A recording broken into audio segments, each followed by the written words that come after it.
Well, first to Darlene and to the Graham family, all of you, I know you loved Lindsey and were proud of him, and he was proud of you, and I'm very, very sorry. It's good to see you all here among his friends and his colleagues, and I also, of course, have to issue my condolences to them. I know so many of you loved Lindsey like I did.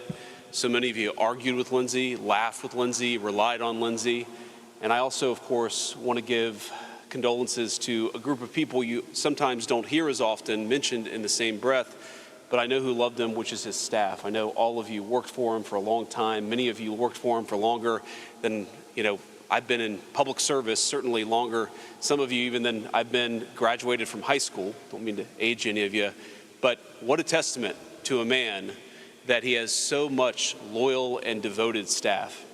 And I think that's the first thing I want to tell about Lindsey Graham. I want to tell some stories, but I also want to make an observation, which is that Lindsey Graham loved people from all walks of life. I think in part because of the way that he grew up, because of the fact that he wasn't handed everything. He was fascinated in everybody. He was fascinated in the wait staff in the Senate dining room. He was fascinated in the people who made the food. He was fascinated in the lowest staffer who had been hired 3 days earlier. He was fascinated by, of course, the very leadership of our country. And I think he was fascinated in people because he loved people and he was interested in them. He was the kind of guy who would walk into the Senate. And when he walked into the Senate, this was a guy who couldn't have stood more than 5'6" or 5'7", but he'd swashbuckle in with his jacket open like he was 6'5". He had an attitude to him, and it's one of the reasons why Lindsey Graham was Lindsey Graham. But he would walk into the United States Senate and he would slap you on the back. He would greet the person who served his food. He treated everybody the same because he was fascinated and he loved every single person in this chamber. And that's a great testament to the man. I first got to know Lindsey Graham when I was on the Senate campaign trail for my own Senate race in 2022. And I remember riding in the back of the car with him. During these campaigns, you go from one event to the next and to the next event. And I remember learning a lot from him. I had a lot of people who campaigned with me during that time, but I learned something from Lindsey Graham, the way that he interacted with people, the way that he was so interested in what was going on and what was moving people and what was motivating them and what they were interested in.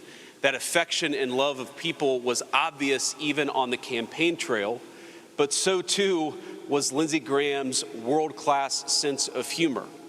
And in one event in particular, we had just left one event, we were riding in the back of the car going to the next event. Lindsey Graham told me a story about his time in the House.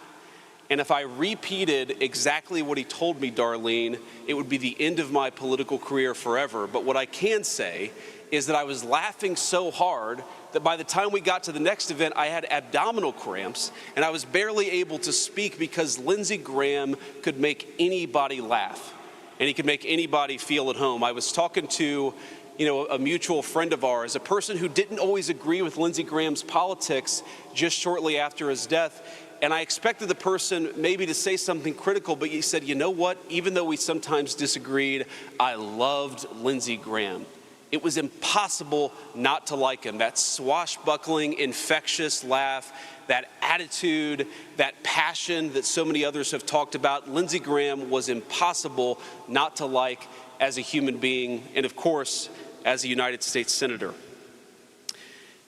I remember on that campaign trail where, you're trying to raise money. And one of the ways that you raise money is you send people to your campaign website. And I said, Lindsey, before one of these Fox hits on the campaign trail, I said, Lindsey, could you maybe mention the website, jdvance.com? And over a 4-minute interview, he must have mentioned jdvance.com close to a dozen times. The host would ask, how was the weather? And Lindsey would say, well, before I check the weather, I always go to jdvance.com.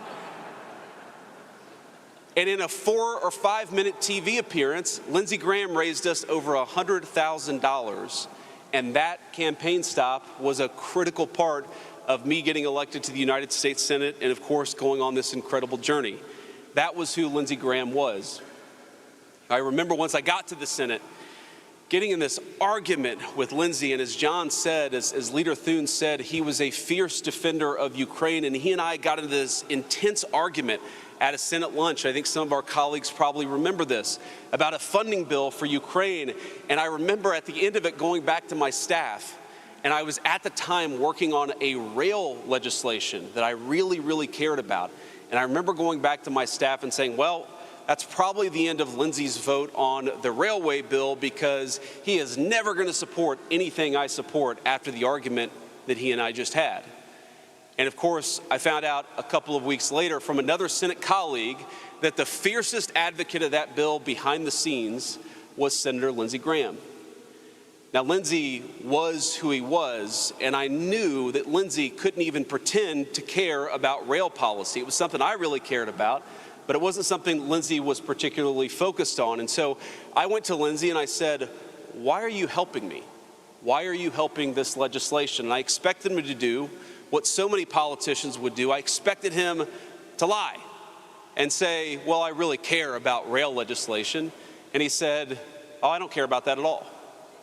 I said, well, why are you helping me? And he said, well, I don't care about it, but you do. And that was the kind of colleague he could be, a person you argued with and fought with in 1 minute, but behind the scenes, without collecting an ounce of credit, was working for you and working for the things that you cared about in the next. That was who Lindsey Graham was.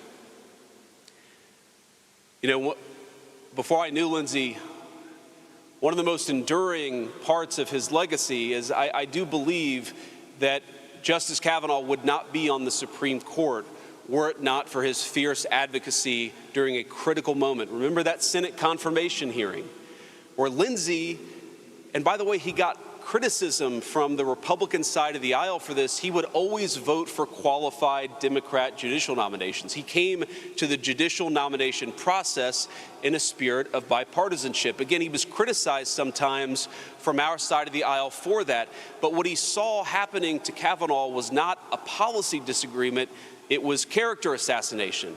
And Lindsey got as fiery and as passionate as I have ever seen a human being get during a judicial confirmation, and I believe that he saved that nomination. Now, that moment, of course, went viral, but Lindsey didn't do it for social media clicks. He did it to do something at the very highest part of the Senate, which was to persuade his colleagues.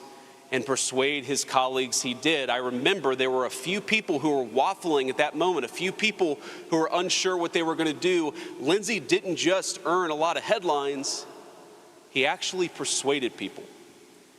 And that maybe is how I will choose most to remember my friend Lindsey Graham.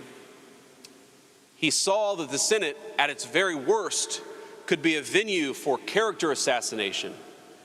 But because he loved people, he saw that the Senate at its very best could be a deliberative body geared towards persuading people. And that's what Lindsey Graham did in that case and in so many others.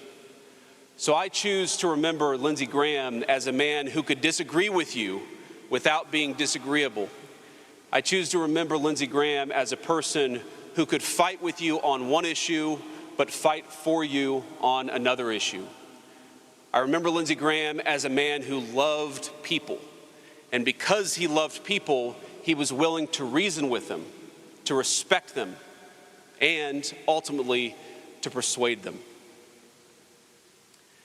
May God comfort all of those who loved Lindsey Graham, particularly his beautiful family. And may God rest the soul of Senator Lindsey Graham, a true American original.